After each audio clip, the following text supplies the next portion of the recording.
Den kører. Vi skal udregne noget elastikspring, og så det første vi vil gøre, det er at finde ud af, hvor kraftigt vores elastik er. Det gør vi simpelthen ved at tage vores flaske her og fylde op med 500 gram vand. Så den hele kommer til at veje 500 gram. Nu ved vi, at elastikken cirka er 20 cm. Eller nær 20 cm, ikke cirka. Og så gør vi så det, at vi løfter indtil at selve flasken løfter sig. Og så måler vi længden af elastikken og finder ud af, hvor meget den har givet sig. I det her tilfælde har vi fundet ud af, at den giver sig 7,5 cm.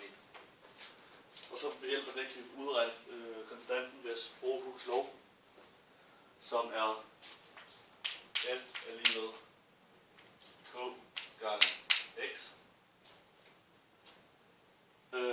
Den kan vi så, da det er F, eller da det er K, vi skal finde, kan vi lave den om til at sige F er divideret med X er lige med K. Og så er det bare at plukke vores tal ind. Vi havde 0,5 kilo, som er vores kraft, som vi ganger med 9,82 for tyngdekraftens tredjeltrækning, så vi får den samme kraft. Og det dividerer vi så med den udvidelse elastikken havde, som er 0,075 meter. Og det er så lige med K. Det vil så sige, at 65,47 er lige med K. Dette er så vores fjederkonstant, vores elastikkonstant. Det kan vi så bruge på at regne videre, fordi vi har jo en mand, der gerne vil ud i en elastikspring her. Og han står her og vil gerne hoppe ud over, men han vil helst ikke ramme jorden, så vi bliver nødt til at regne, hvor lang elastikken er. Og det kan vi så gøre ved hjælp af det her.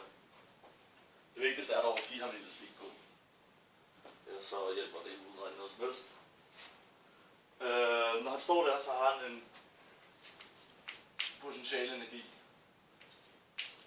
som er lige med den samlede energi. Hans kinetiske energi er lige med 0. Og energien i elastikken er lige med 0. Nu har vi så regnet ud, hvor langt det kommer ned og så videre. Så han får en ny position, hvor elastikken hænger her. Det er ikke så langt op. Men